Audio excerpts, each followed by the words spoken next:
최근 우크라이나와 국경을 맞댄 러시아 서부 벨고로드를 공격한 친우크라이나 성향 민병대가 본토를 겨냥한 추가 공격을 예고했습니다. 러시아 자유군단과 러시아 의용군단의 벨고로드에 대한 공격으로 러시아 국경 방어에 허술함이 드러났죠. 러시아 국경선의 길이는 2만 17km로 세계에서 가장 국경선이 긴 두 번째 국가에 올라 있는데요. 러시아는 이번 공격으로 전선에만 집중했던 병력을 국경 지역으로 분산시켜야 하는 부담을 떠안게 됐습니다.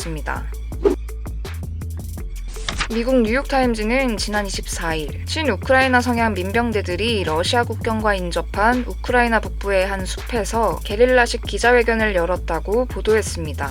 지난 22일부터 이틀간 벨고로드를 공격한 러시아 자유군단과 러시아 의용군단은 블라디미르 푸틴 대통령 정권을 반대하는 무장 세력으로 우크라이나 내 러시아인들로 구성됐는데요. 자신을 화이트렉스로 소개한 러시아 의용군단의 한 지휘관은 러시아와 우크라이나의 국경은 아주 길다며 뜨거워지는 지점이 다시 찾아올 것이라고 밝혔습니다. 이어 러시아의 군사정치적 리더십이 공격에 완벽히 준비되지 않았다는 점을 알았다. 그들의 행동에서 모든 것이 무너졌다라며 벨고로드 공격을 성공했다고 자평했는데요. 벨고로드를 공격한 이유에 대해서는 우크라이나가 전쟁에서 이기도록 돕기 위해서라고 설명했습니다. 그러면서 러시아 언론이 자신들을 신나치주의자들이라고 보도한 것에 관해 우파이지만 파시스트 성향은 아니다라고 단언했는데요. 화이트렉스는 우크라이나군이 우리 공격의 목적을 인지하고 있었다며 우크라이나군이 차량 휘발유와 다친 병사들의 치료 등을 제공했다고 전했습니다. 또 그는 우크라이나 국경 안에서 한 모든 행동은 우크라이나군과 조율한 것이라고 강조했는데요. 다만 우크라이나 국경 밖에서의 일은 우리가 한 결정이라며 우크라이나군이 우리에게 행운을 빌었으나 그들은 국경을 넘어 러시아로 들어가지 않았다고 말했습니다.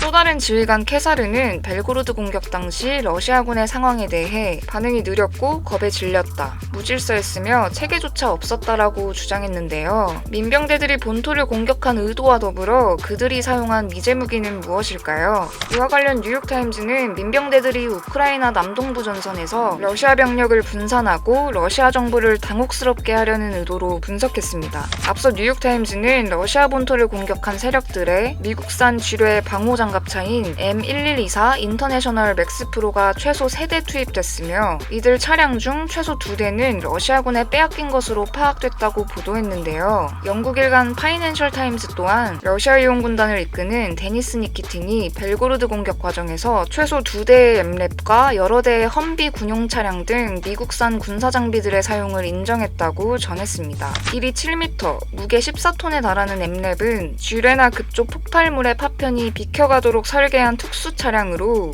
미군이 아프가니스탄전과 이라크전에서 주로 활용했는데요. 미국이 우크라이나에 지원한 군수품 목록에도 엠랩 수백 대가 포함된 것으로 전해졌습니다. 이에 민병대들은 벨고로드를 공격할 때 미국산 장갑차를 동원한 것은 사실이나 우크라이나군으로부터 지원받지 않고 직접 구매한 것이라고 해명했죠. 그간 확전을 우려해온 미국은 러시아 본토 공격에 자국 무기가 사용됐다는 의혹에 난처해진 모양새입니다. 25일 마크 밀리 미국 합참의장은 누가 왜 벨고로드를 공격했는지 미국 장비를 사용한 것인지 지금은 확실하게 말할 수 없다면서도 우크라이나의 미군 장비를 러시아 영토를 직접 공격하는 데 쓰지 말라고 요청했다고 밝혔는데요. 밀리 의장은 우크라이나에 대한 미국의 지원은 우크라이나 영토 내 자위권을 보장하기 위한 것이라며 이것은 우크라이나 전쟁이며 미국과 러시아, 나토와 러시아 간의 전쟁이 아니기 때문이라고 꼬집었습니다. 한편 러시아 국방부는 벨고로드 교전 이틀차 브리핑에서 대테러 작전 과정 중 테러리스트 70여 명을 사살하고 장갑차 4대, 차량 5대를 파괴했다고 전했습니다. 이는 지난해 2월 러시아가 우크라이나를 침공한 이후 러시아 본토에서 발생한 최대 규모의 교전인데요. 세르게이 쇼이구 러시아 국방장관은 민병대들의 공격에 격분하며 앞으로도 즉각적이고 극도로 가혹하게 대응할 것이라고 경고했습니다.